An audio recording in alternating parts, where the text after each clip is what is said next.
Patnubay at gabay ng magulang ay kailangan sa mga batang manonood. GMA News and Public Affairs. Walang kinikilingan, walang pinoprotektahan, walang kasinungalingan, serbisyong totoo lang.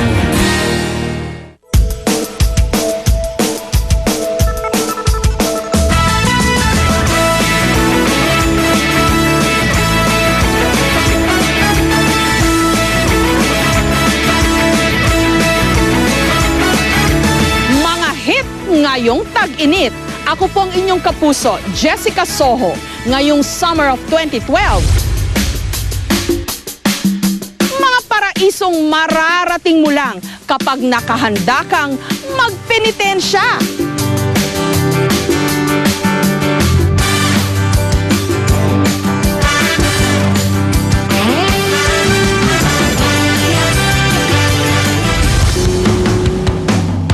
Mga hit na gimmick ngayong tag-init.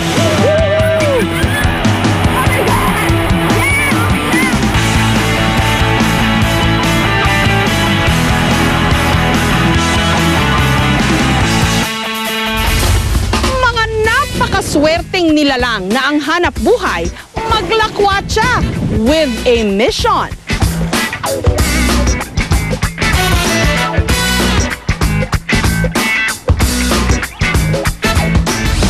Napakayamang kultura ng Cordillera, ating tikman.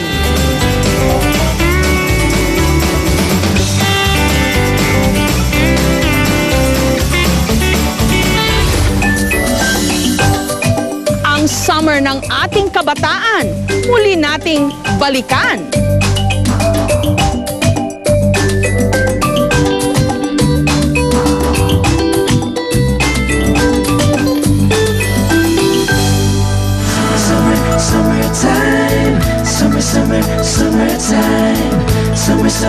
Summertime. Gusto mong makarating sa paraiso? Nakahanda ka bang magsakripisyo? Dahil ang mga tagong yaman ng ating bayan, nakakubli at pahirapang marating. Pero kung madiskubre mo, talagang sulit.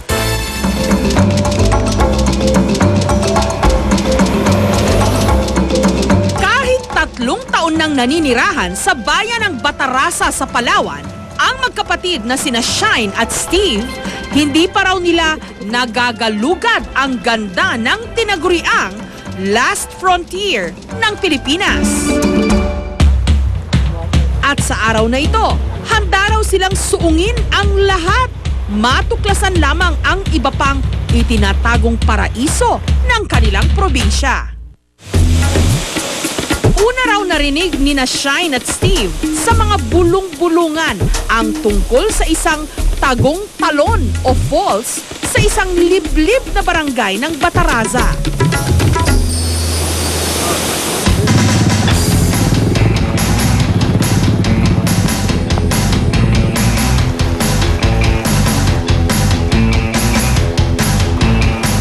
Kahit gaano katarik ang kanilang inakyat, walang reklamo ang magkapatid.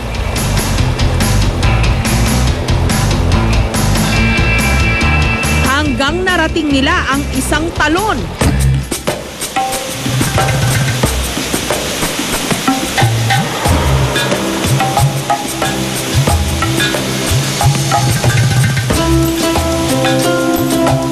Masaya. Pag nakita mo yung falls, parang gusto mong maligo. Pero parang nakakatakot dahil sa sobrang lalim nito. Pero hindi pa pala ito ang kanilang pakay.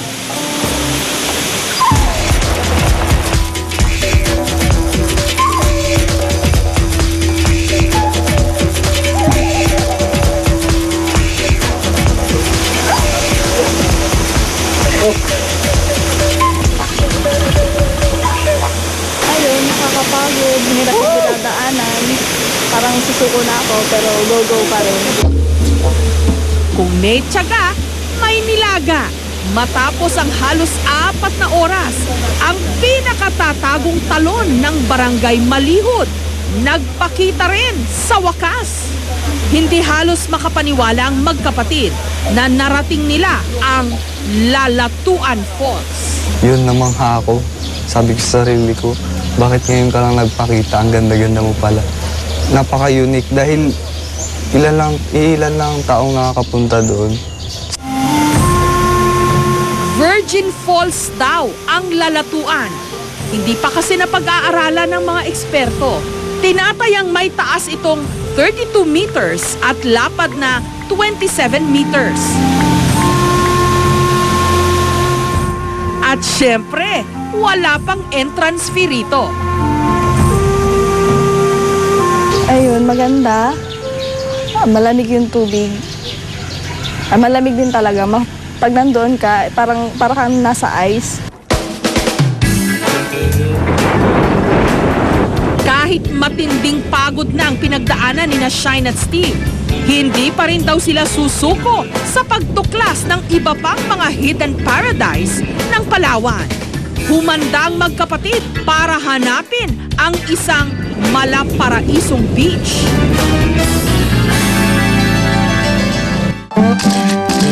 Nauna ng hinangaan nung natunghayan ito ng kilalang travel photographer na si George Tapan. Ang larawan niya ang isa sa mga nanalo sa National Geographic Photo Contest noong nakaraang taon.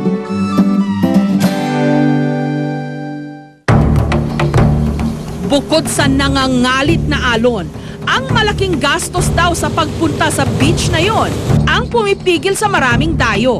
Renta pa lang kasi ng bangka, aabot na ng 25,000? Nung lumarga na ang grupo ni na Shine at Steve, sadya raw iniba ng mga bangkero ang rutang kanilang babaybayin.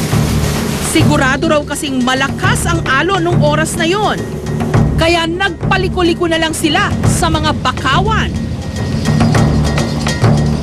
na pinamumugaran naman ng mga buwaya. Sa bahaging ito nahuli ang mga naglalakihang buwaya noon lamang Enero. Masaya, nakakakaba, nakakahilo. Sa ikatlong oras nga ng biyahe, nagsimula na silang bayuhin ng malalakas na alon.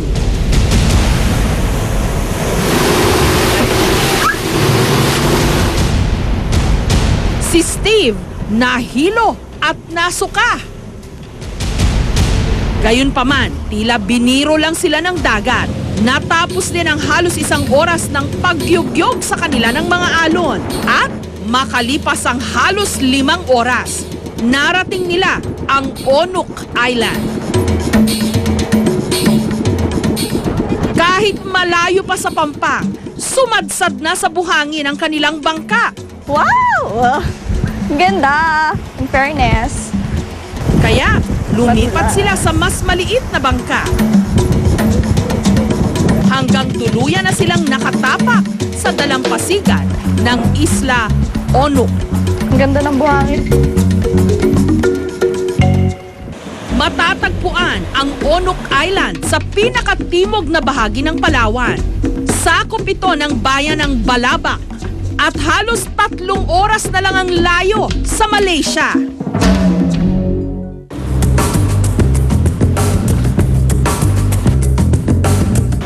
Kahit isa raw pribadong isla ang Onuk, pwede naman itong pasyalan. Para masulit ni na Shine at Steve ang pinagdaanan nilang hirap, marating lang ang Onuk Island, wala silang sinayang na oras at agad nagpakasawa sa natural nitong ganda.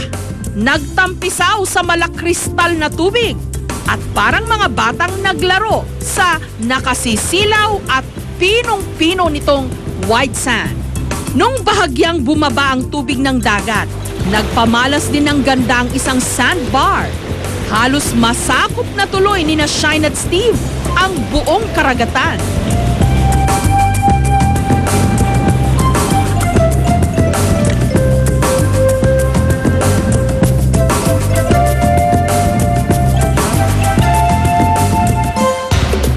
Bukod sa napakagandang tanawin, sumalubong din sa kanila ang ilang hindi pangkaraniwang guest relations staff, katulad ng isang pawikan.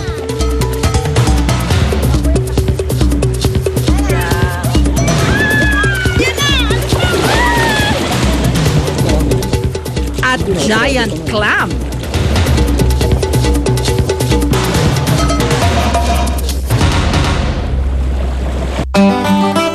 Inaliw naman sila ng mga puting ahukoy na kalahi ng alimango.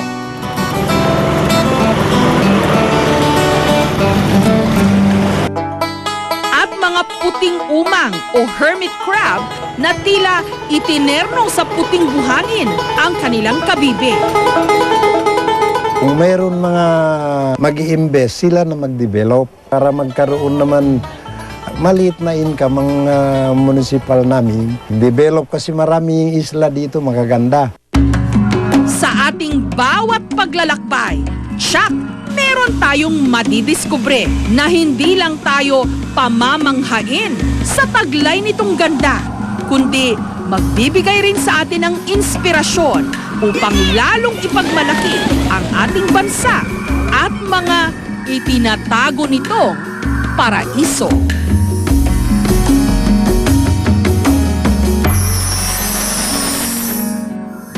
Susunod, mga hit na gimmick ngayong tag-init.